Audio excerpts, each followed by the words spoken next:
Hello everyone and welcome to today's webinar. My name is Mavish. I am Christian myself. It being an honor to presenting this webinar and I am Research Associate at South Asia Research Institute for Minorities. Before starting this webinar, I want to share the vision and mission of the South Asia Research Institute for Minorities. In this growing era of hatred and intolerance, South Asia Research Institute for Minorities emerged as an organization having an vision based on defending rights of minorities of South Asia. We at South Asia Research Institute for Minority believe that wars are not the solution. We believe in the mature respect between religion. Our aim is to bring wise view and vision. Our organization support and highlight the issues of the minorities from all over the world and South Asia region as they strive to maintain their rights to the land they live on, the languages they all speak, and to equal opportunity in every aspect. The center of to this scope of research, South Asia Research Institute for Minorities promote secure rights for ethnic, national, and religious minorities around the comprising South Asia. We work on the theme of equality, inclusion, and social justice among minorities of South Asia. Our organization Our organization serves as a platform for social activists and individuals from within minorities and indigenous communities to engage their creative spirit, drive innovative solutions to the challenges that minorities are facing should be taken into place to eradicate such attitudes who demonize minorities and foster division. Thank you for your patience. I would like to invite Kisa for the starting the webinar. Over to you, Kisa. Thank you. Welcome everyone. Thank you for joining us for today's webinar. I'm Saida Kisai Zehra, Program Officer, Research Associate at South Asia Research Institute for Minorities. The topic of today's webinar is Universal Human Right Obligation and the Persecution of Christian in South Asia. We are having speakers from Italy, India and Pakistan. Dr. John Dayal. He is a researcher, writer, and occasionally documentary filmmaker, India's foremost voice on peace. Marina Zucca, expert in international humanitarian law, human rights defender, faculty, University of Padua, Italy, panelist at UNHRC. Cynthia Stephen, she is an independent media professional, gender and development policy researcher and analyst. And Father Ryan Joseph, priest of Archdiocese of Karachi, host of web quiz on Good News TV. A hearty welcome to all the speakers. I hope you all are doing well. As you all know, Christianity in Asia is facing biggest persecution nowadays. So, to discuss this important affair further, I would like to invite the keynote speaker of the webinar, Mr. John Dayal, India's foremost voice on peace, civil liberties and religious freedom, researcher, writer, and occasional documentary filmmaker, was co-founder and secretary general of All India Christian Council. 2 terms national president of All India Catholic Union and spokesman of United Christian Firm. His most well-written books included Four Reasons of State, Delhi Under the Emergency, Gujarat Untold and Retold Stories, A Matter of Equality Interrogating Secularism in India, Karwane Mohabbat Journey of Solidarity Through a Wounded India. It has been an honor to have you, sir. Over to you. Thank you. Thank you so much, Saida Kisazera. I hope I'm pronouncing your name correctly. I did study Urdu for 2 years and rather fancy that I can speak Urdu, but I shall be discussing today's topic in English as a consideration for others who may be less versed in Urdu, Hindustani, or Hindi. Uh, I am speaking from New Delhi. My name, as you have been told, is Dr. John Dayal. I'm a Catholic, but I do speak for all religious minorities, and not just in India. I have been speaking for them for 50 years uh, across the world, really, because I do not think it is possible to specialize in human rights. Either you care for human rights or you don't care. Either you care for religious freedom or you don't care. And if you care, then you care not only in your own country, but everywhere. Not only for your own religion, but for all religions.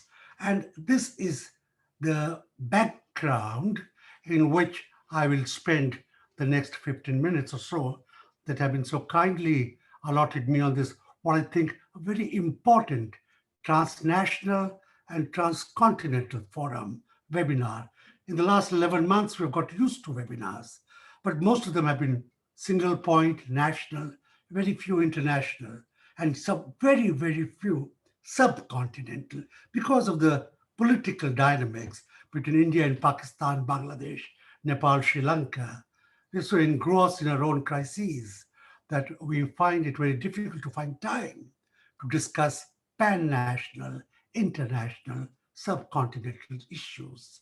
SARC, the South Asian Regional Cooperation Forum, is nearly dead.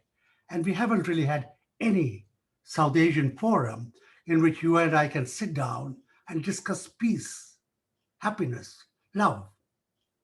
And therefore, I place great importance on this particular seminar. And even as I speak to you on a very cold New Delhi morning, farmers of India are at the doors of our national capital, New Delhi, where I live. They will stage a march on tractors on Republic Day, the 22nd, 26th of January, even if the government showcases our military might on the central vista, the Rajpath. These will be possibly 100,000 tractors circling the city's main beltway, 80 kilometers. It'll be a sight to see. I don't know if it can be seen from satellites. I suspect it can be seen. Farmers and not armies make a nation. They're the ones who feed a people, who indeed feed the world. We express our gratitude to them. The Americas and Europe give them express relief, stimulus, all sorts of cash incentives so that they can survive as farmers. Because even the richest nation, tech, electronically updated, military powerful, still has to eat. And therefore, even Europe and America give their farmers great relief. The All India Catholic Union, which is the largest laity movement in Asia and of which I was once president, has expressed a solidarity with them. Even if they stage their march on tractors, our members will broadcast a solidarity in all of the 14 or 15 official languages of India, including Urdu. Do tune in and listen. For farmers are everywhere. They speak every language, even as the government tries to demonize them, trying to contain them. And like farmers, religious minorities are also everywhere.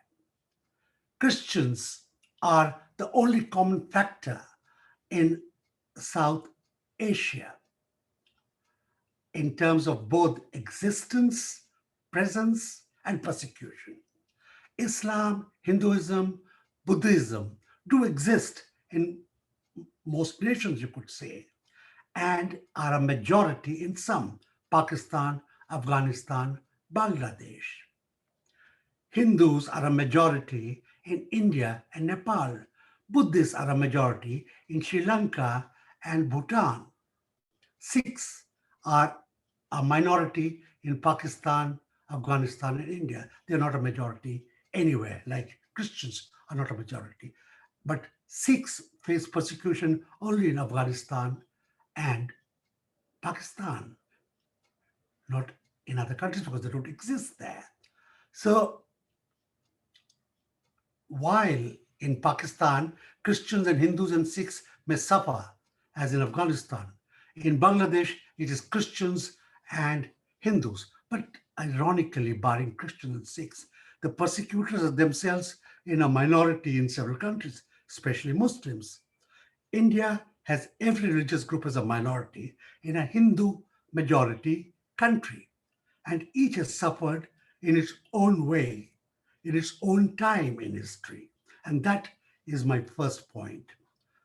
First point, of course, is we cannot go by historical or other perceptions, what we have read in books, what the German Indophiles or the British Indophiles have said, and what you read in fiction. Islam, the name itself is peace. Buddhism's founder Siddhartha, Gautama, the Lord Buddha, has never killed a soul in his life and never, ever preached violence. Gandhi was a Hindu, and the religion itself and its followers claim they never waged war to spread the faith. That's a struggle for human rights activists in our region to persuade the world and the national and international fora and media that violence can happen, rivers of blood can flow, and have flown in the past in countries which claim to be so utterly peaceful, especially India. My second thesis is that in India, Christians cannot consider themselves safe if Muslims are not safe, if Sikhs are not safe, if communists are not safe. We cannot be safe in compartment, and I don't want to be safe in a compartment where only Christians are safe, but Muslims can be killed at will. I refuse to be such a minority, which is a pet in a golden cage. I want everybody to be safe. But the air in India today is heavy with Islamophobia. And ironically, the laws designed to stigmatize and contain and constrain the Christians and Christianity as a faith have been reshaped to attack Muslims. The anti conversion laws against Christians have an added branch now against love jihad, and India therefore becomes the only country in modern times that takes away agency from women of the Hindu faith, saying that they're being enticed by Muslims, saying that Muslims run special coaching centers where their boys are taught how to entice, woo Hindu women. Jesus Christ lived and died and could not teach us how to love. If anybody can run a school which teaches all our children and grandchildren how to love a woman, to love a man, to love a gay, I think I will give half my non existent wealth to that school. We need to be taught how to love, and this is a farce. Prime Minister Narendra Modi has met my bishops and many of the bishops of many other denominations, particularly the Orthodox and Marthoma, in recent weeks. He has sought to convince them that all in India is hunky dory, that the farmers are happy, that Christians are wonderful, and the Muslims have no grouse. But he has not told us that he has told his followers in the RSS, in the Bajrang Dal, in the Hindu Mahasabha, that he will put them in jail for hate speech, for saying Goli Maro Saloko, which is an abuse, which means target the Muslims, for telling Christians and Muslims that they're not wanted, that they're second-rate citizens, that their franchise, their electoral strength will be taken away, that they will be told to limit their families to one or two children, and for telling Sikhs, especially the farmers, that if they protest, they're Khalistani terrorists. The Prime Minister has not spoken that he will put anybody who says this in jail. As Christians, I invented maybe 30 years ago a system where we document violence against Christians. For 20 years, 25 years, I did it alone. Now the Evangelical Fellowship of India, Persecution Relief, and Alliance Defending Freedom, the United Christian Forum, do it systematically. We run a helpline. So we are pretty systematic, scientific about it. And we record at least one case against Christians every day. Every single day. It can be a church attack, it can be an individual pastor being beaten up, it can be a church service on a Sunday being disrupted, and worst of all, it can be a group of rural or tribal Christians, many of them knew perhaps, but many of them don't, telling them they will not be able to draw water from a community well. They will not be able to go to the government ration shop. They will not get electricity if they do not renounce their faith. It happens in Chhattisgarh, in Jharkhand, many other places. It happens against Muslims in Bombay and Delhi that they will not get a house to live. A newlywed couple will not get a house to stay. In some area, official ghettoization. It happens against Muslims. It surely happens against my group, Christians, a mere 2.3%, less than 3 crores in a country of a billion and 30 crore, 1 billion and 3, how should I put it? It is in millions, it becomes very difficult to explain, but it's 1.3 multiplied by 10 and 80. It's a huge number. So even though a small percentage, there are 3 crore Christians, although they're only 2.7% of the population. So you can imagine Muslims are 14%, and they are perhaps 20 crore. It's a large number. So when people say it's a lunatic fringe that is doing the attacking, and I say, okay, what could be the number of the lunatic fringe? And they say 1%. And they say 1% of 1.3 billion is 10 million lunatics. That is more than Donald Trump had in the US. That's a lot of lunatics. And we can't afford to have a country with so many, a crore of lunatics roaming around, many of them with large sticks, some of them with knives and guns, perhaps. We need a Republic of India that is strongly, even aggressively secular, that does not side with one religion, especially the majority religion, that does not stigmatize any religion, that does not politicize religion or base its foreign policy on religion. That is the country that my forefathers fought for. Gandhi lived and died for that country. Jawaharlal Nehru, Ambedkar. They gave us a country which was secular, where everybody was equal, irrespective. For America's dream, which Biden said day before yesterday, was articulated in the Indian Constitution and the instant Indian Constituent Assembly long years ago, when I was a little baby.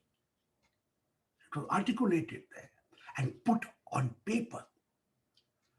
The United Nations Charter itself, given after the end of the World War, guaranteeing all people born in the image of God as equals, all rights of life, liberty, equality, fraternity, the right of a roof, the right for a job, the right to marry and have children, the right to happiness, to hope. The Constitution of India reflects that. And therefore, our fight is not to save John Dayal or my family. I can migrate. It is to fight institutionalized communalism. It is to ensure that all migrants fleeing poverty, fleeing religious persecution, fleeing gender persecution can come to India. Why should America be the only country with a Statue of Liberty? Why not India? We want that. We do not want to say only Hindu and Sikh and Christian refugees can come from Pakistan and we'll give them a visa. What about Muslim refugees fleeing persecution from Pakistan? Why not a visa for them? The Constitution should not be communalized. And now coming to my particular Christian, Cynthia may speak on that further. The plight of the Dalit Christians is a particular case. India has caste like America has race, like Pakistan perhaps has Ahmadiyas and Shias and Sunnis. It's endemic. It crosses religions. The Sikhs have Dalit Sikhs, Mazhabi Sikhs. The Hindus, of course, have Dalits in large numbers. The Buddhists have Ambedkarites and others who follow the Dalai Lama, for instance. Christians have Dalit Christians and other Christians. from cereal stock, etc., etc. And the Constitution of India says rights including political right and the right to protection of law will be confined only to Hindu Dalits. Dalits exist everywhere. They're in the air, they're in the soil. But protection of law and seats in parliament will be only to Hindu Dalits. And that's communalizing the very basis of the Constitution. And that is my point in India, that we must purge the statutes, the Constitution, the law books of anything that discriminates on the basis of religion, race, gender, color, age, or whatever. I conclude by stressing that peace in the subcontinent of South Asia, India, Pakistan, India, Bangladesh, India, Nepal, India, Sri Lanka, and mutual relationships between your individual countries, in a way, are impacted by how faith groups live in peace within each other. If Muslims and Hindus live in perpetual, guaranteed peace, no Muslim will be called a Pakistani. No one. That is the point. Our foreign policy, our military policy, our trade must not be a consequence of religious strife and bigotry. And it is for this peace, I'm an old man, into my 70s. But this is the sort of peace I pray for you all, and I pray for your children and your grandchildren. This is our subcontinent. I wish you all a happy new year, a peaceful new year, a new year without government-oriented, government-sponsored strife, or bad laws, or people-motivated, radicalized people's violence. Peace, shanti, amen, and shalom. Thank you so much, sir. Thank you so much for your answer, and it was amazing key points. Because of our one speaker has some other commitment, so therefore I would like to invite him first. Father Ryan Joseph, priest of Archdiocese Karachi, rector of St. Pius X Seminary, Karachi, Pakistan, director of AFCM, and our attending Friar Catholic Ministry and vocation director of Archdiocese of Karachi. Thank you so much, Father, for giving us your time. May you have proceed now. So good morning to Italy and good afternoon to India and Pakistan. And thank you very much for having me and for allowing me to present my idea, my understanding of the topic that we have before us today, the Universal Human Rights Obligation and persecutions of Christians in South Asia. I would like to proceed by stating, first of all, that what exactly is the human rights obligation. I'm sure you are very well aware of it, but I would just like to highlight it so that it may be a beacon of light for my personal experience of what I'm about to share. So what we understand by the human rights obligations is for the fact that the states legally are the duty bearers when it comes to guaranteeing the human rights. And concurrently, state is the only actor who can also legally violate human rights. The state includes judicial powers, which are the courts and judges. It includes legislative powers, which includes Chamber of Parliament and members of the Parliament.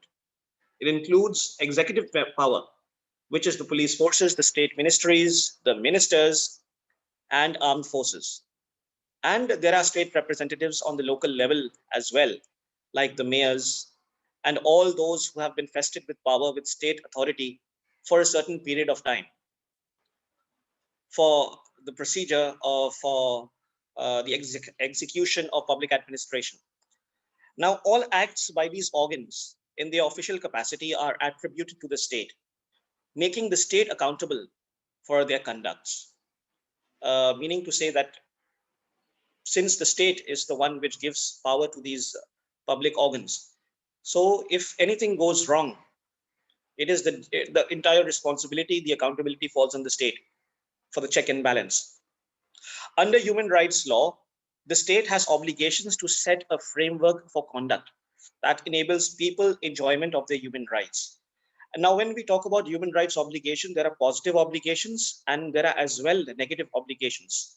And we need to differentiate what are the positive obligations and negative obligations. When we speak of the negative duties, we speak that they oblige the state to respect human rights, to not unduly interfere in human rights. Example, the obligations of the state to refrain from torturing an individual, respecting the prohibition of torture and inhumane or degrading treatment or punishment. If anyone is being punished by a private actor, it is the duty of the state to interfere, to make sure that they prohibit such torture and inhumane acts.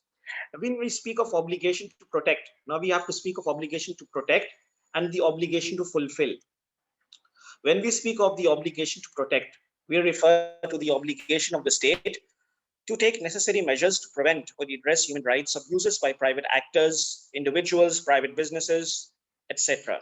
When we talk of the obligation to fulfill, we are speaking of the obligation of the state to implement general and structural measures that are needed to realize the human rights, to take positive action. What I mean to say in simple language is this: when we speak of positive obligations, we are talking that the human rights, it's a duty of the state to provide such measures for which there will be a flow of the structure of human rights. For example, a proper court system where a fair trial is given, a proper educational system where a fair education is given. When we speak of negative obligations, what I mean to say is this, that there needs to be a check and balance to make sure that anything that is going against the integrity of physical torture needs to be checked. And here the state authorities come into executive effect, like the police officers, who are then charged to take this matter into the court of law. So it is the duty of human rights obligations to protect human rights and to fulfill human rights. And at the end of the day, it is the state who is held accountable for the implementing, for the preservation, and for the execution of human rights. Now, with this background in mind, my personal experience of persecution of Christians in South Asia, I will basically highlight, because Dr. John has spoken fabulously on the persecutions of minorities in South Asia, keeping in mind that everyone is a minority when they are in numbers, less in numbers. Here I speak of Pakistan only because here Christians are less in numbers, and yes, there are Ahmadiyas, there are Sikhs, there are Shias, and there are other minority sects as well. Being a Christian, I would like to present my personal experience. Growing up as a Christian, it was very beautiful. Had Muslim friends, had Sikh friends, had Hindu friends, no problem whatsoever. Grew up in a very structural environment, a very posh environment, never faced any persecution whatsoever. But after coming into the field, after entering into the workplace, I realized that yes, discrimination, racial discrimination, sexual discrimination, religious discrimination does exist. It does exist in different forms and different methods and different ways, in different attitudes as well. Pakistan is a beautiful country to live in. But what brings in the persecution are two factors. First is fanaticism. The second is lack of education. These are the two factors that bring in the discrimination, that bring in persecution for minorities. There are different ways by which we face persecutions here in Pakistan. It is found in the rural areas more, but yes, it has crept into the urban areas as well, because the immigration, the migration from rural to urban has been tremendous in these past years. Urbanization has been increasing, but the problem is people have been moving to urban areas for better life opportunities, better job opportunities. But what is happening is they are having their jobs, they are having everything, but they're not having education, which is leading them to fanaticism, which is leading them to less knowledge. And less knowledge is always dangerous. Here comes in poor leadership, here comes in incorrect leadership, which leads them astray, and it eventually ends in discrimination and persecution of minorities. A small example, a small example.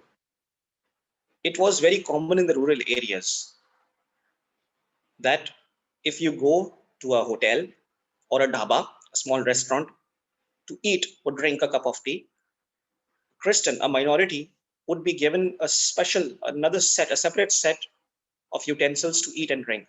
And no other person would touch that, because that would be only for that person, discriminating him or labeling him as or her as unclean.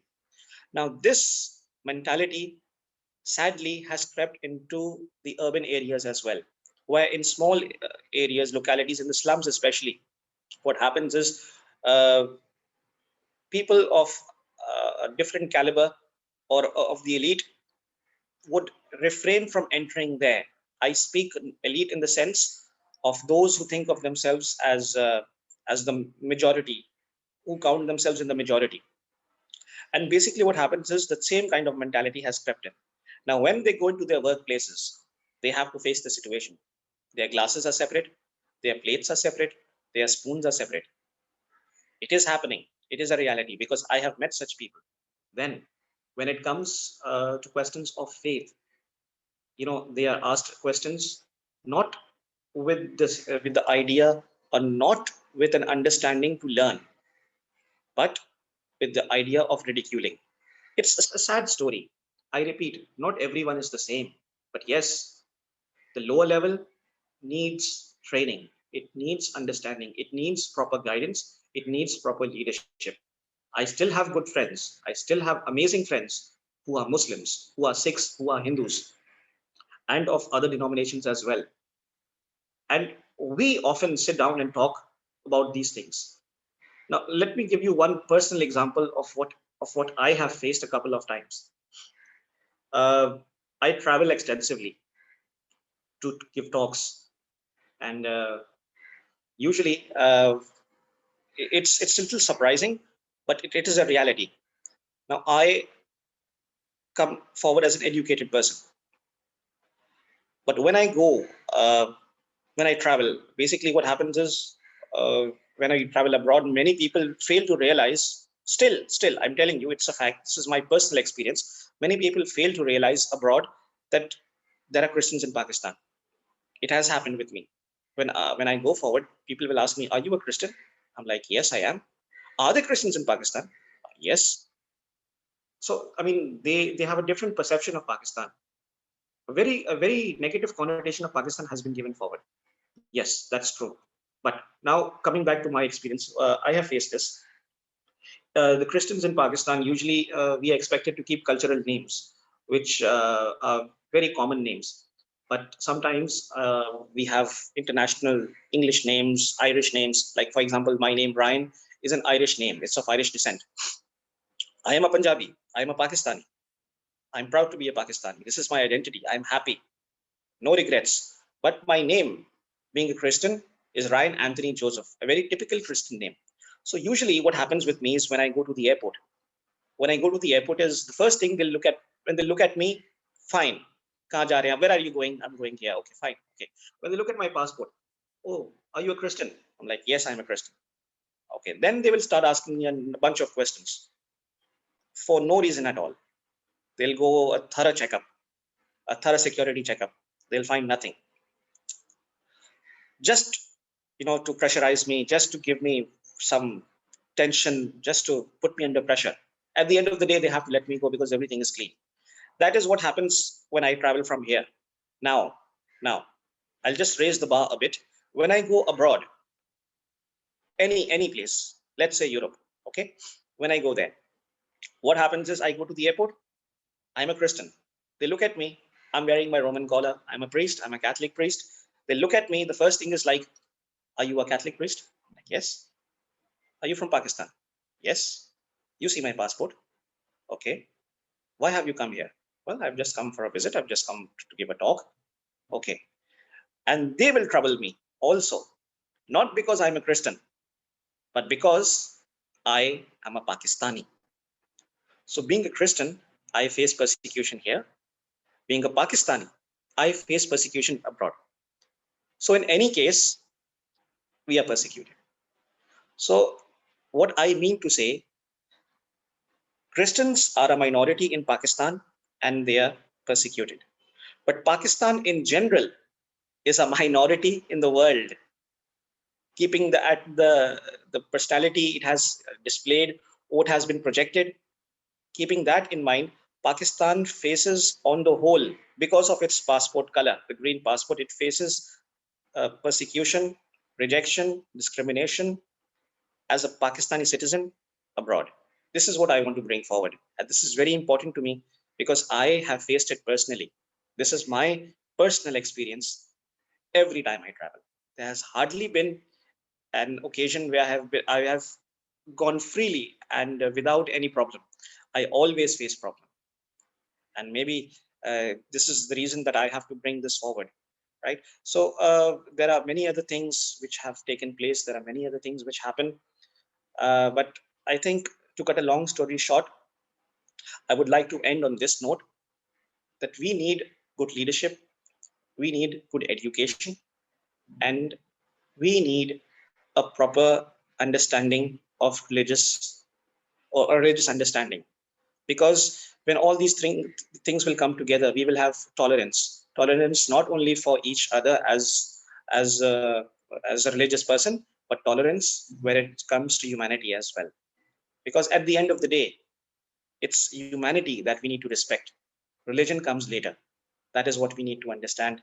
That is what we need to respect. If we start seeing each other as persons instead of religious persons, we will understand each other more. That is what I feel. That is what I believe. Yes, our faith is important, but before that comes humanity. Because all of us, when we are born, we are not born into a religion at first. We are born as human persons.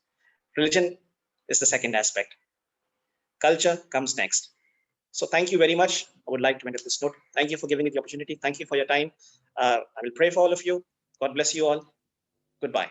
I really appreciate your words, sir, and your time as well. Thank you so much.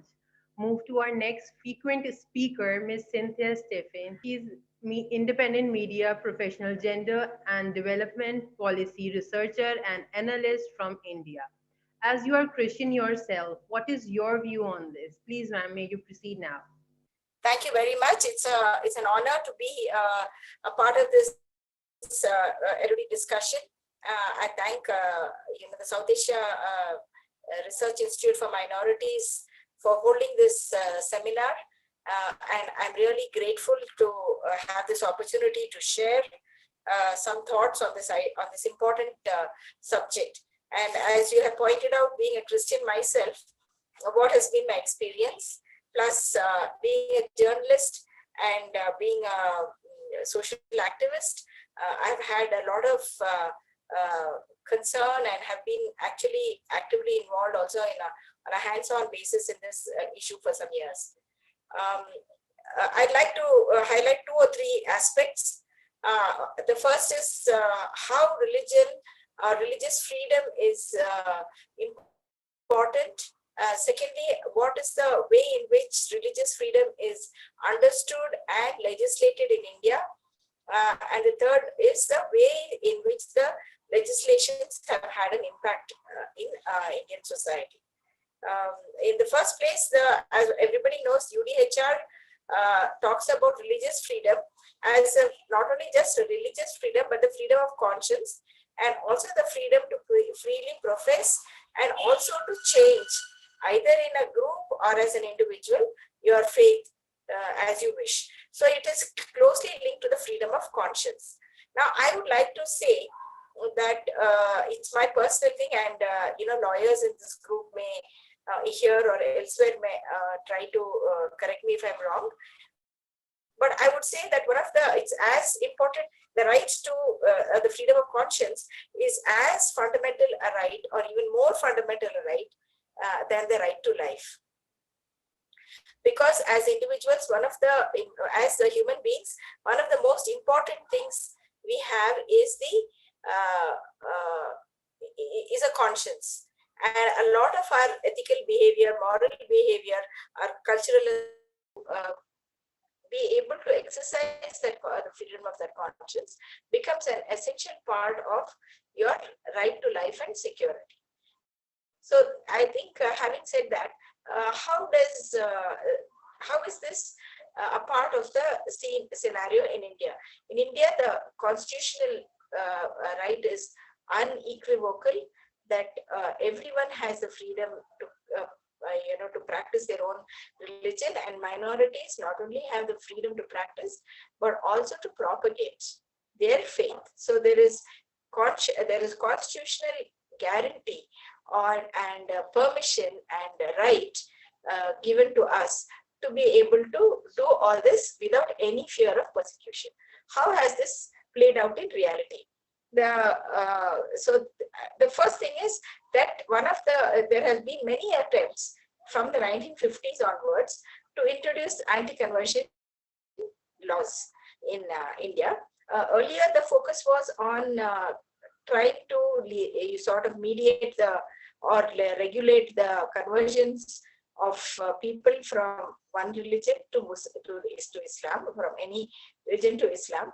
But of late, there has been a focus also on preventing conversions into Christianity. In spite of that, it is true that at the central level, there is no legislation because there was no support that was given to any of the attempts to bring anti-conversion laws at a national level. Therefore, we find now that there are 6 or 7 states which have, because it is considered to be a part of law and order, and states are in charge of law and order. So there are a number of states which are legislated, namely Odisha, Madhya Pradesh, Arunachal Pradesh, Chhattisgarh, Gujarat, Himachal Pradesh, Jharkhand, Uttarakhand, and Uttar Pradesh. You will note that most of these states are in the northern part, in what is known as the Hindi belt, and as interestingly, in the southern states, the numbers of Christians already, Mr. John Dayal has spoken quite extensively about the numbers of Christians and how minuscule the number is of recorded Christians in the country. But a large numbers of these are clustered in the states which do not form this belt. That is the important part. So there are lots of Christians in southern India and northern India. Northeastern India, and the numbers of Christians in the other states of North India, namely, there are some Christians in Punjab, not very many, and to some, I don't think very many in Haryana. The number of Christians in Delhi is quite small, and Himachal Pradesh, it's a very, very, very minuscule number, less than a single percent. But the tribal states like Jharkhand and Chhattisgarh do have a fair number of Christians, because there have been a lot of tribal community people who have converted. So similarly, in the Northeast, they prefer, though they do not call themselves Adivasi, but tribal, whereas Chhattisgarh, Jharkhand, and in Odisha, which contain a large number of indigenous populations known as Adivasis, there are a fair number of Christian, good number of Christian presence. So now, what is also in the state of Madhya Pradesh? A large number of the tribal populations in Madhya Pradesh also tend to be Christian. Now, in the Indian context, there is another interesting part.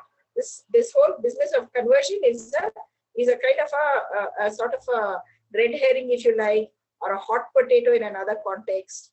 But this idea of conversion and conversion by force, fraud, inducement, these are the words that are used. And so then there are lots of prohibitions. So all of these 8 states, and very recently Madhya Pradesh introduced its law. It's modified its law afresh. Uttar Pradesh recently introduced another law relating to conversion for the sake of marriage, and said that marriages which are carried out in which conversions happen purely for the sake of marriage will be null and void. So this is what Mr.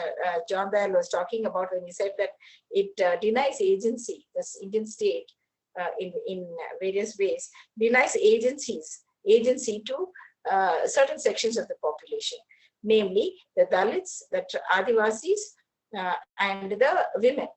And because there are stringent law, provisions for the conversion of these sections, and they say also children how children can become. So now then we come to the issue of what is the meaning of conversion?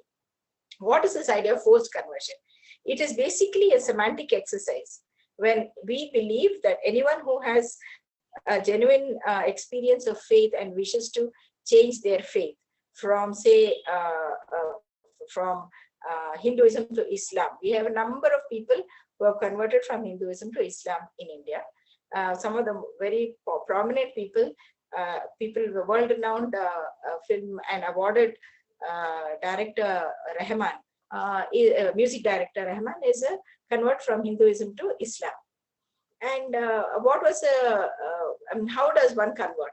We have a change of heart, change of faith, and decide to identify with a religion other than the one in which we have been brought up. This is what a conversion is. But if you look at the language that informs the debate, the judicial arguments, they talk about forced conversion as if it is something that is perpetrated on somebody. Now, this is the mistake. The point is that a person chooses to convert on their own because of matter of conscience, because of matter of faith. And that is why I say that any assault on the, any attempt to regulate this matter of faith is indeed an assault on the freedom of conscience, and ultimately is an assault on the individual's right to life and freedom.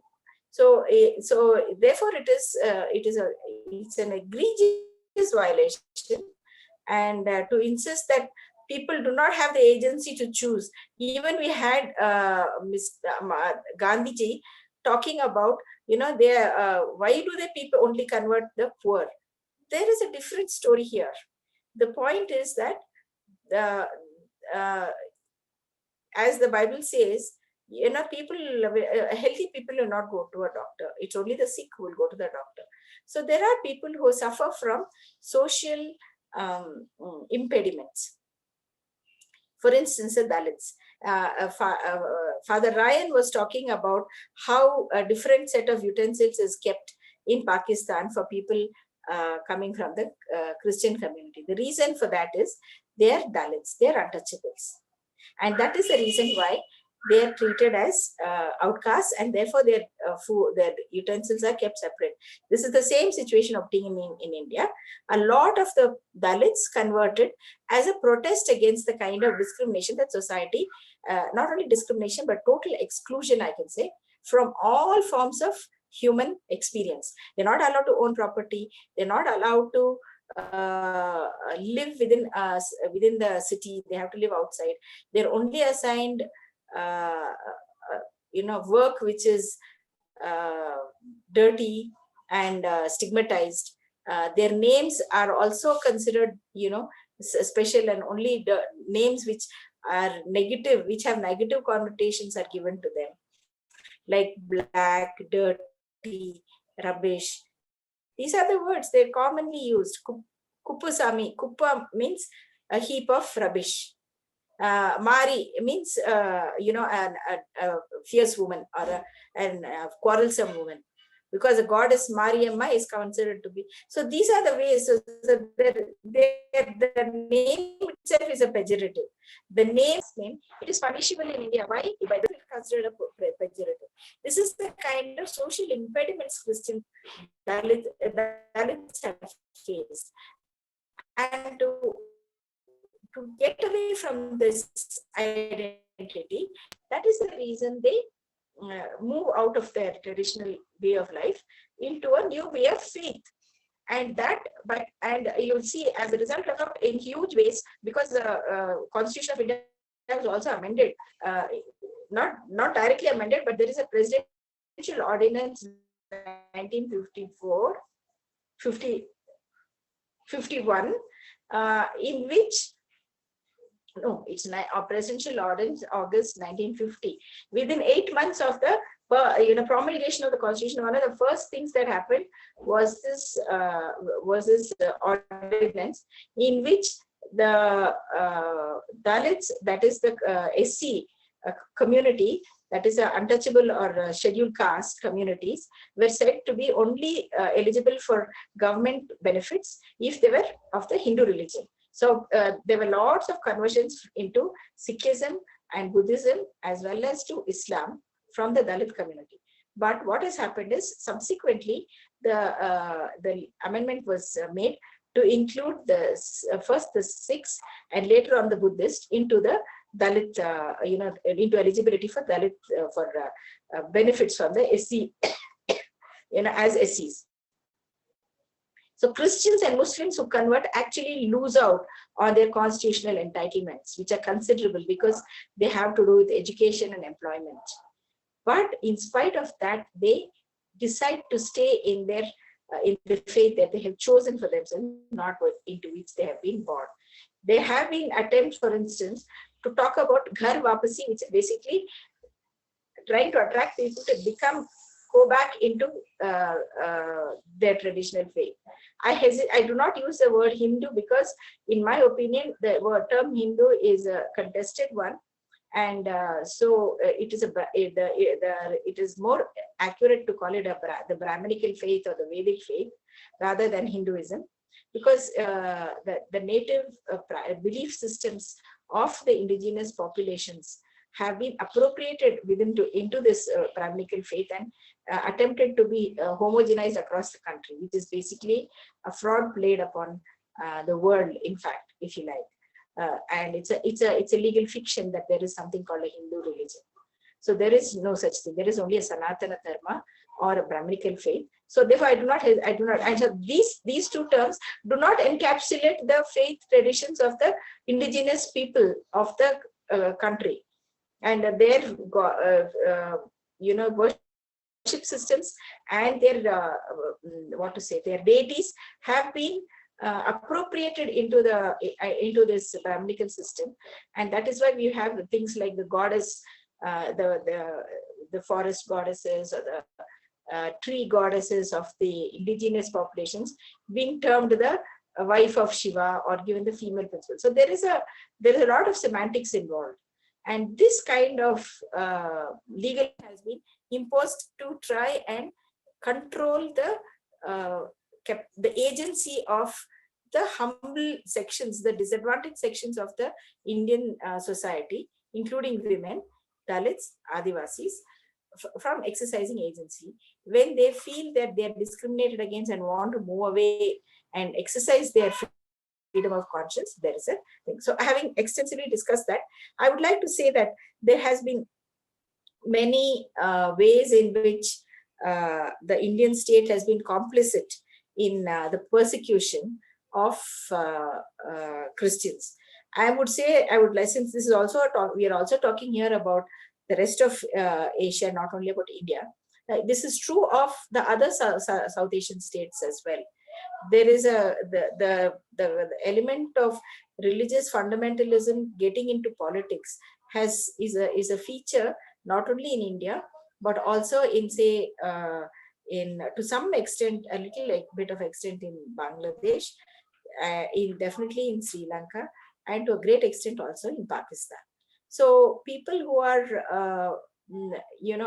and as we all know, even in Burma, though it is not a part of the SARC thing, but in Burma also there is a lot of persecution both on ethnic as well as religious lines.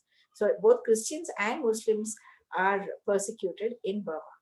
So so it is a feature of Asian society and culture, that somewhere the cultural aspects, the religious aspects, the political power, the social capital, everything converge to bring disadvantage to certain sections and advantage to certain sections.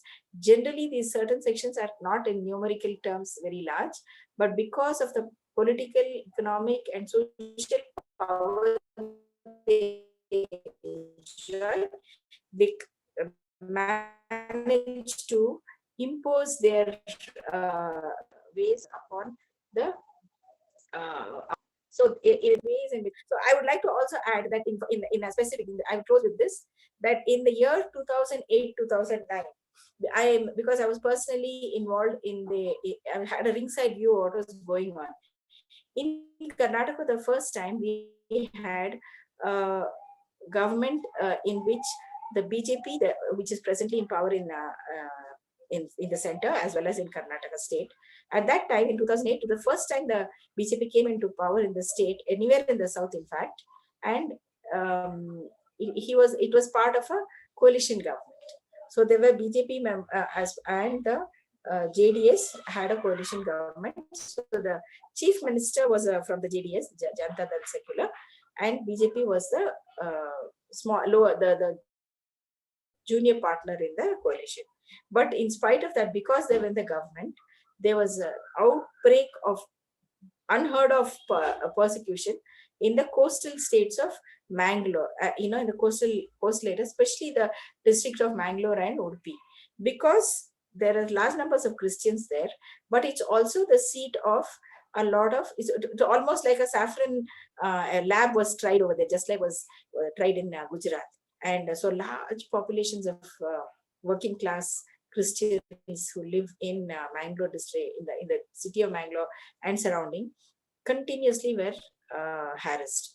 And so then there is incredible thing that happened also was that the bar associations, so what would happen is that the media would be brought along when people are praying in their homes. They're singing and they're praying, or they're having a birthday program. They've prepared a meal and everybody's sitting together to sing and worship God, and then they will eat. This is the pattern among Christians. When that is going on, somebody will inform the police and the media will come. Not somebody, these are all foot soldiers of the saffron forces. So they will bring with their, their saffron scarves and flags and whatever. They will come, the media will come along and they will attack the family. They'll attack the house churches or worshiping, even on Sunday mornings. And this did not happen only in Karnataka or only in one district. It happened across in several districts of the state.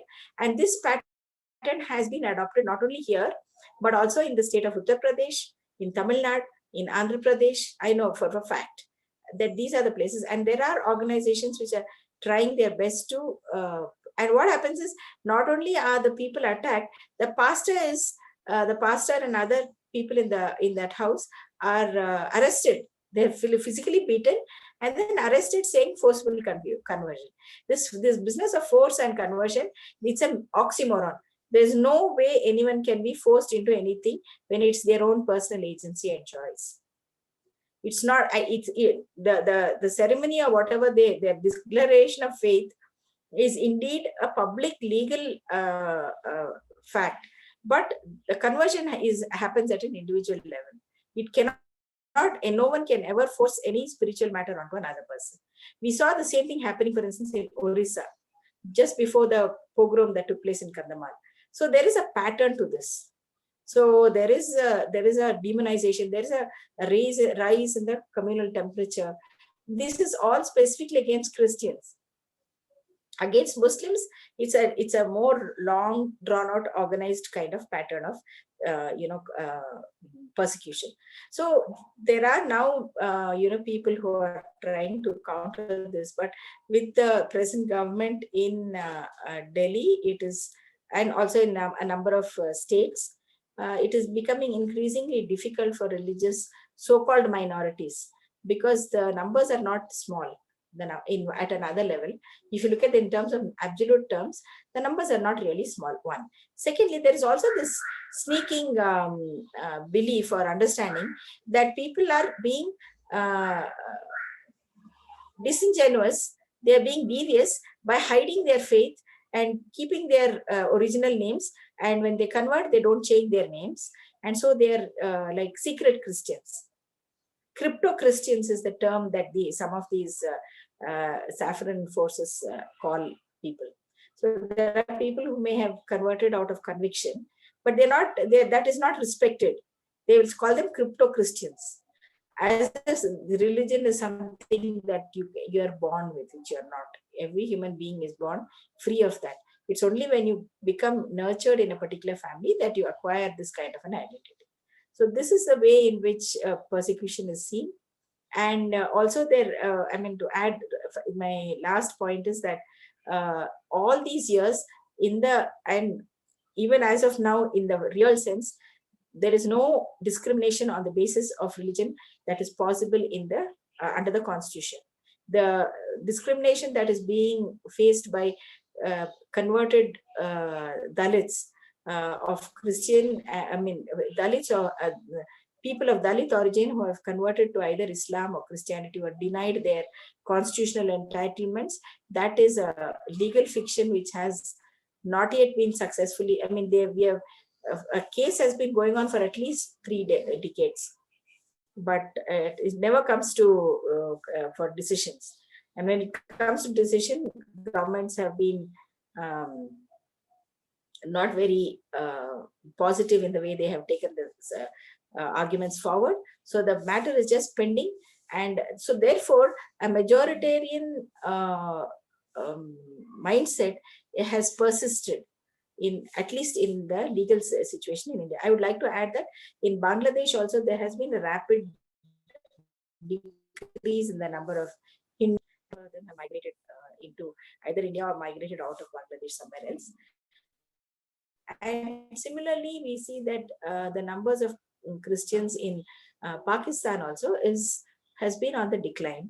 And that also we have found that there has been things like abduction of young girls and forcible marriages of underage girls happening in Pakistan, and disturbing reports of many of them being channeled out into China have also surfaced. So these are all concerns because women are being also denied their agency, and religious minorities are being denied their agency, and their fundamental rights, human rights are being violated. So with this concern, I would like to thank the organizers very much for this opportunity for sharing. Good afternoon to all. I appreciate your valuable insight. Thank you, ma'am. Move to another speaker from Thank you. Italy, Marina Zucca, an expert in international humanitarian law, a human rights defender faculty, the University of Padua in Italy, and panelist at UNH Human Rights Council session Geneva. Also work for the Organization for Security and Cooperation in Europe. We are extremely grateful for your time. Over to you, and please unmute yourself. Thank you so much. I'm really happy to share this panel with you today, and I'm really thankful to you for having invited me to speak in this panel. I'm a Christian too, and I'm a really lucky one because I live in Italy, where Christianity is the official religion of my country. But I do really know that around the world, the Christian people are facing lots of persecutions, and as my previous colleagues have largely explained, Christian people are really suffering for this in many countries. So when we talk about persecutions of minorities, we are referring to a lot of actions such as repressions, mass murders, forced conversions, death, any kind of violence against minorities, against also women properly, because those women do belong to a certain religion, in this case to the Christianity. And then we have also actions such as churches demolitions or Christian minorities have been targeted by terrorist attacks around South Asia and in many different countries. I would also cite Malaysia, Bangladesh, and so on. So in general, when we talk about persecution of Christian minorities, we are referring to a restriction of a right of freedom of religion and to the stigmatization of this population wherever they are living in. We are also referring to limitation to the access of the place of worship, and also to the persecution of Christian leaders and to the restriction of the celebration of holidays and teaching of religions. In fact, In many states, Christian people are not allowed to celebrate our own holidays or our own holy and saint days and so on. Furthermore, in many states, children cannot receive Christian education and are forbidden from the access to their own culture. The right of freedom of thought embodies in itself lots of other freedoms and other rights. I would like to start my speech by saying that those rights do not belong only to Christian people, but human rights and freedom belongs to everyone and belongs to the humanity, to the whole humanity, given that we are all human beings. But today we are talking about persecution and to the fact that states do not grant those freedom to all the people, and especially Christian people are being targeted for their faith. As I have said, the freedom of thought embodies also the right to have or to change our own religion. In fact, some states force Christian people to change their own faith. So to change, for example, from being Christian they force Christian people to change to become Muslim or Hindus and so on. Also, this right embodies the right to manifest singularly or in community our own religion, and also to provide education. So in order for people to enjoy those rights, state must ensure no discrimination, and states must take active steps in order to stop any kind of discrimination.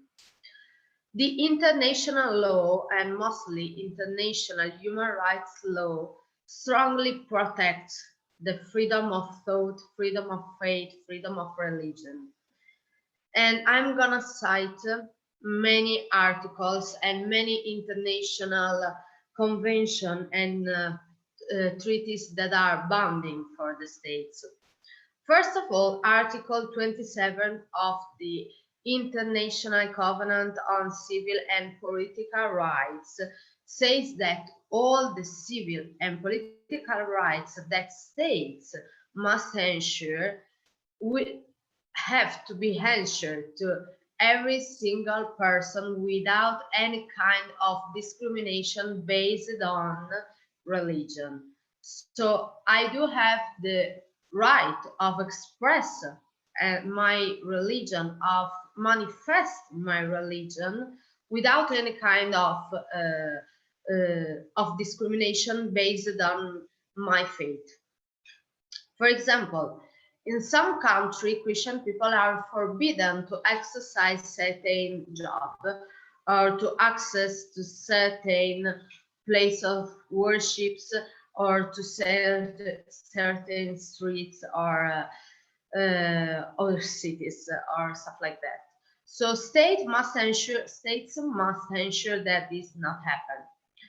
Furthermore, in 1992, the United Nations General Assembly has also issued the Minorities Declaration, which is the main reference for the international activists and international bodies when we talk about discrimination. This declaration says that people have the right to participate and manifest in cultural, religious, social, economic, and public life without any religion discrimination. So religion should not be in any stage of the public and private life a cause of discrimination. Religion cannot be the reason why a certain person is forbidden to participate directly or indirectly in cultural, social, economic, or public life. Religion cannot be the reason why I do not have any kind of rights. Furthermore, the International Covenant on Economic, Civil, and Cultural Rights says that any kind of discrimination based on religion is forbidden in order for the state to apply and directly guarantee to their citizens all the rights embodied in this second treaty. The ICCPR and International Covenant on Economic and Social and Cultural Rights are at the basis of human rights. And I would also say that even if a state is not party and has not signed one of the 9 treaties at the basis of UN system, it is also kind of obliged to grant the rights provided by those treaties, because those rights are said to be erga omnes. It means that those rights belong to every single person, despite the fact that a state has signed or not, has ratified or not a certain treaty. Thus, it implies also that religion cannot be a discrimination. So whatever government, whatever states cannot say, okay, I'm not party of that right, so I am allowed to discriminate Christian people because I have decided that I do not want Christian people to have that right. No, this is not possible actually. In 2021, this is not possible to discriminate a person because it belongs to a certain faith, whatever it is. Furthermore, I would like to remind Article 30 on the Convention of the Rights of the Child.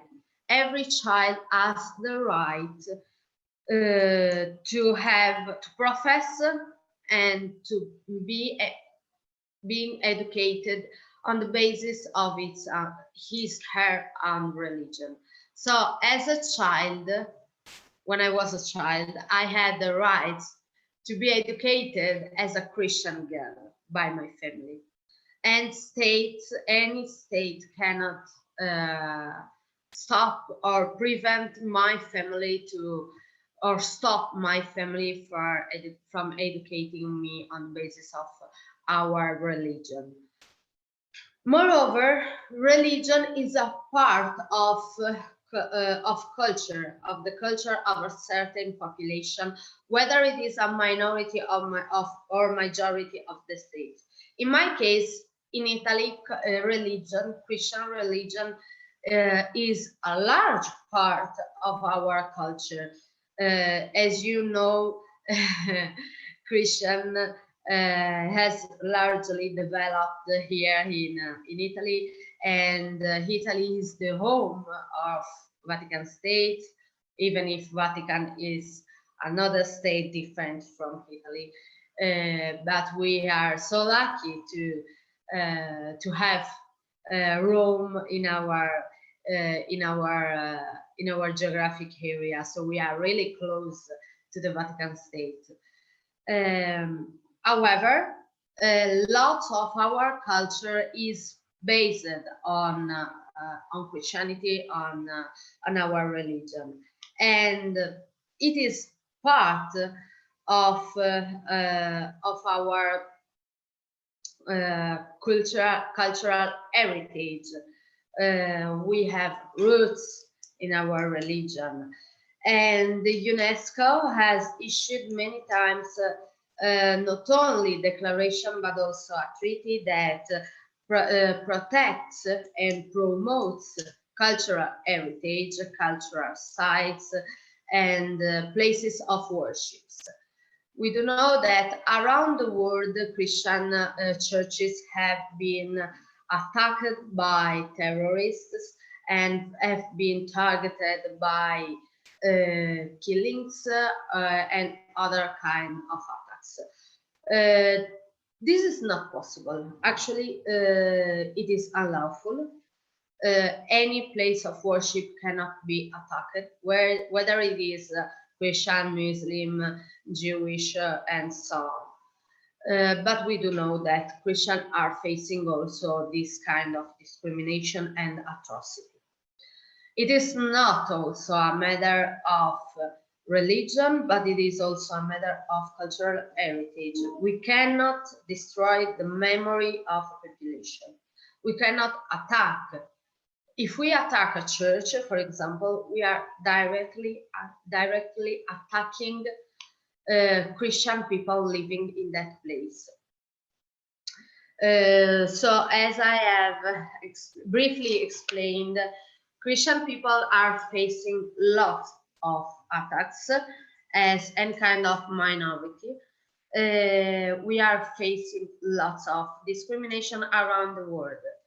And we can say that Christian people are facing attacks and discrimination at whatever age, as we have seen from children to older people. Christians have been attacked. I have mentioned the United Nations and the 9 treaty bodies that throughout the years United Nations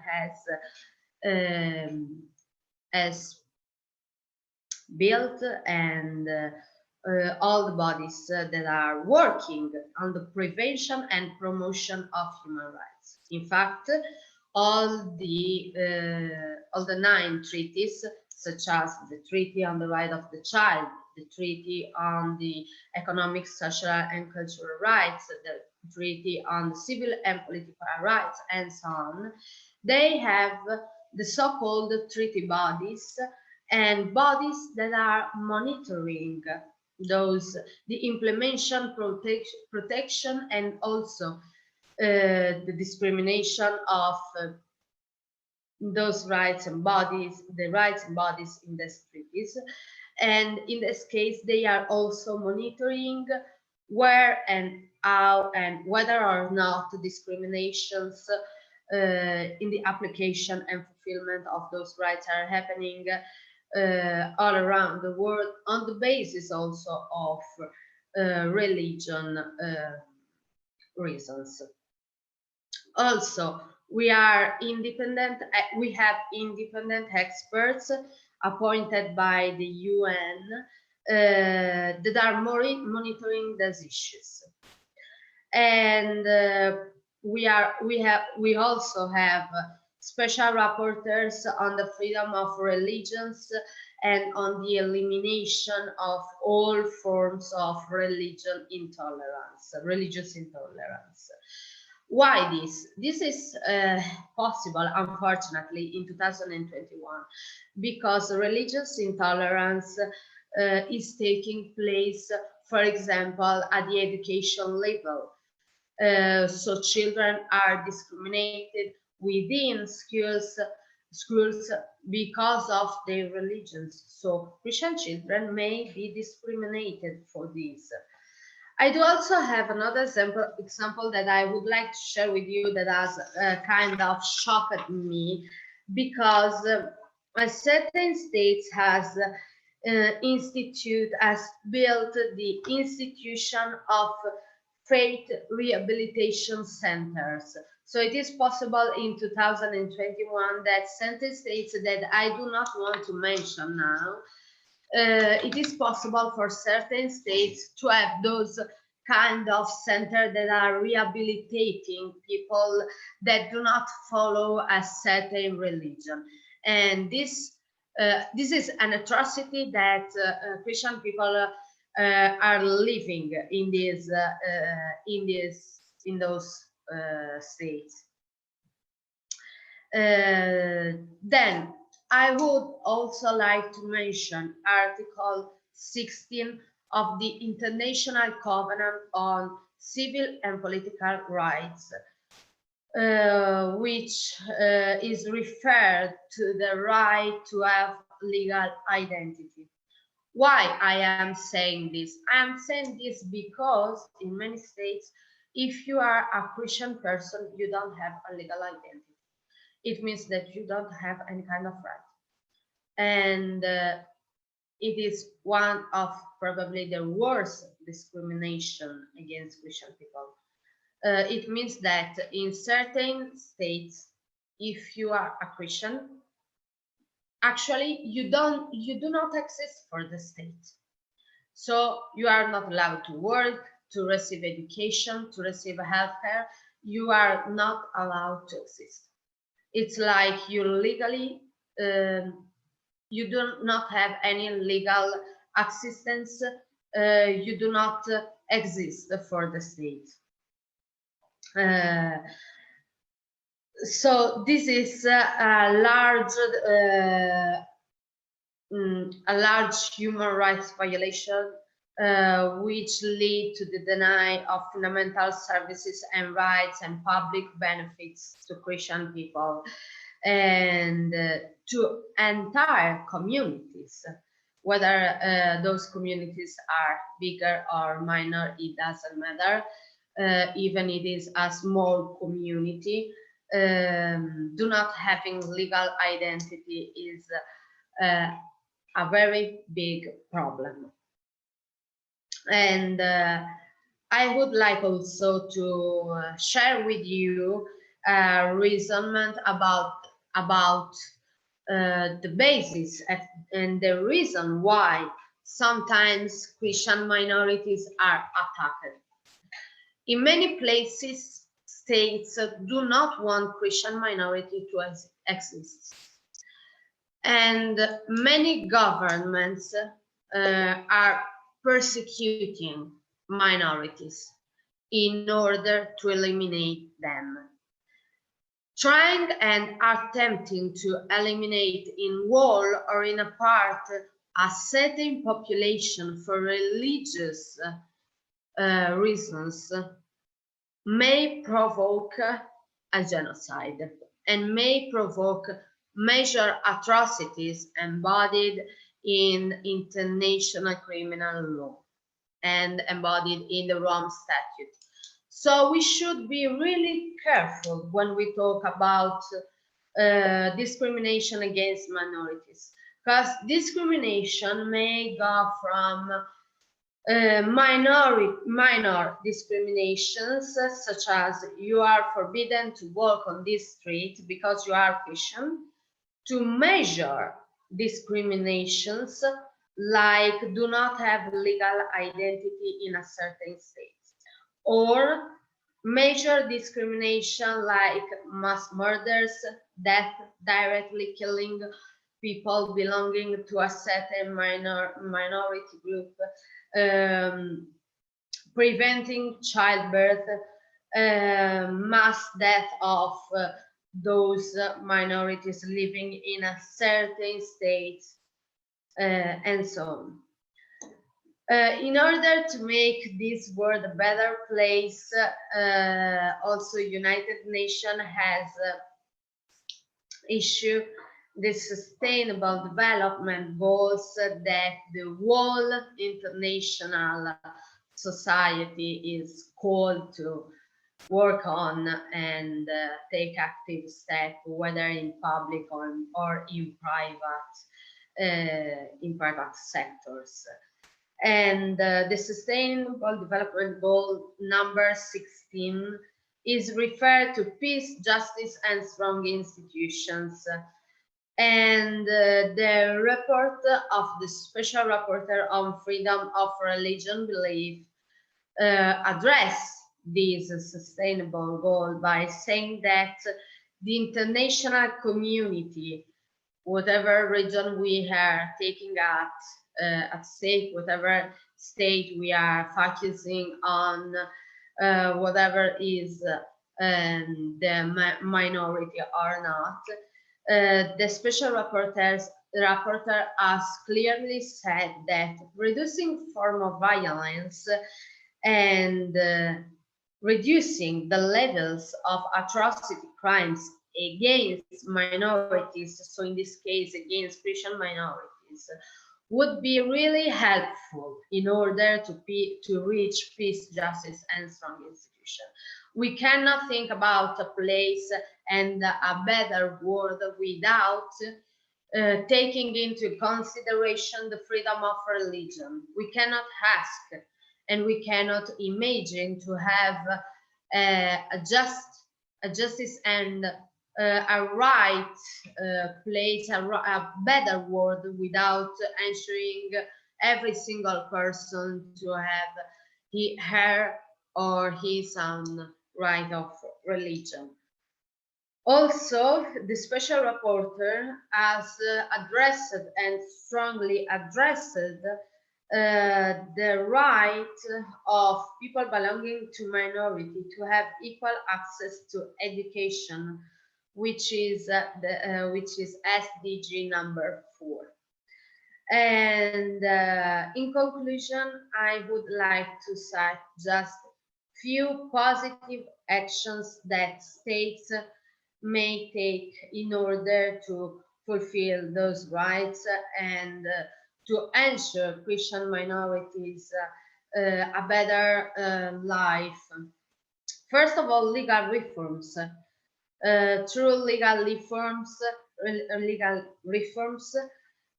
Christian people may have legal identity in many places and may become person, actually.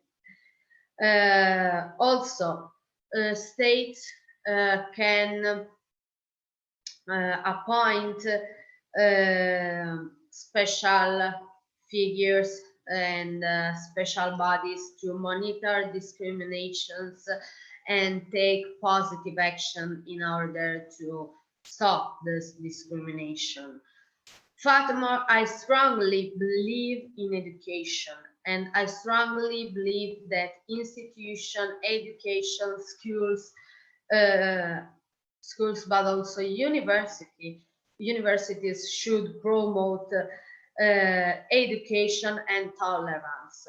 We should educate new generation to religious tolerance. We should educate society to religious tolerance, to stop discrimination and to accept people and person, whatever is their religion. So this is it. I am really happy to have shared this speech with you, to have shared this panel with you, and have talked on behalf of Christian people, my sisters and my brothers in religion, despite the fact that I think that all of us, we do belong to the human racial, we do belong to the same family, whatever is our religion. Thank you so much for having invited me. I greatly appreciate what you said. Thank you so much for your time and words. We have few questions from our participants. Dear participants, may you ask now. Hello everyone. My question is from Marina Zucca. Persecuted Christians are not given much hope in 2020. Do you think the situation of Christians globally making it very clear that the persecution encountered by them continues to get worse in 2021? Thank you for your question. It is really hard for me to ask to your question for many reasons. First of all, it depends on the state you are dealing with. We have Christians around the world in many different states. So I should say that in some states, in many states, it would be really difficult for us to have a better situation for Christian minorities due to their own their home situation. I am thinking about, for example, Syria, Afghanistan, and places like that. Wherever you have a war, it would be really difficult to have to get a better situation in the short time, unfortunately. And I think that it is an objective fact. You cannot end a war in 2 days, and the third day you cannot say that, okay, today we are gonna have all the rights that we want and freedoms that we deserve. It is really impossible. And it is really impossible for the reasons that I have just mentioned. There are places where you have war, dictatorships, where you have strong restrictions of freedom and so on. Also, Fatima, I would mention terrorist groups are living in countries, and it is really difficult for Christians to have a better situation in the short time. On the other hand, I am optimistic for other countries. For example, in countries where you have democracy, where you have leaders with an open mind, where you have young leaders that are open to ameliorate their own country situations, where state democracy is under control, where people are willing to accept minorities, and where people are living together and are accepting themselves despite the differences in religion. And I would give you the example of Lebanon. I have been there. In Lebanon, Muslim peoples are living with Christian people. You can see places, Christian places of worship in the same street and directly close to the Muslim places of worship. And nobody is, I know that is really difficult. I'm not saying that Lebanon is the most democratic state of the world, no. But I am saying that, for example, I have living in Lebanon as a Christian girl, I have never been discriminated. So for Christian people in Lebanon, for my opinion, things will be better probably in the short times. Whilst in other countries, it would be a bit difficult because the situation in other countries are really, really bad for the reason that I have mentioned before. You're welcome. I understand. Thank you so much for your answer. And for the vote of thank and concluded online interactive session, I would like to invite Dr. Khuram Mehdi, Director of South Asia Research Institute for Minorities. Sir, please, over to you. I am very grateful to the panel for taking time out of their busy schedule and expressing my heartfelt thanks to the keynote speaker, Dr. John Dayal, and honorable speakers, Ms. Cynthia Stephen, Ms. Marina Zucca, and Father Ryan Joseph. It was an incredible webinar with a sufficient range of very useful and important knowledge. During coronavirus crisis, minorities almost everywhere are suffering disproportionately across a range of key areas including healthcare, housing, and employment. The extent of the Christian persecution is alarming in India. as compared to other South Asian countries. And this has been revealed by a 2020 study report titled Hate and Targeted Violence Against Christians in India, recently released by the Commission of Religious Freedom of the Evangelical Fellowship of India under the leadership of Dr. John Dayal. According to the report, in the year 2020, there were 327 cases of violence against Christians, including unlawful detention, forcible stop of worship, church desecration, forced conversion, hate movement, social boycott, and murder. More laws, known as anti-forced conversion laws, are still continuing to be enacted by Indian state governments, which are particularly oppressive against Indian Christians. These laws intentionally limit the dissemination of the gospel and other forms of evangelism. In addition, members of the UK Parliament have condemned the Indian governments for inadequate treatments of religious minorities in a recent parliamentary debate. I conclude by suggesting that under the oversight of the United Nations, a World Minority Commission may be formed jointly with the non-governmental organizations to solve the problems of the minorities on a priority basis. Thanks once again to all of you for sharing your thoughts. Stay blessed. I want to thank you all for the excellent webinar. We are impressed with your abilities to talk on such a highlighted and sensitive topic so highly.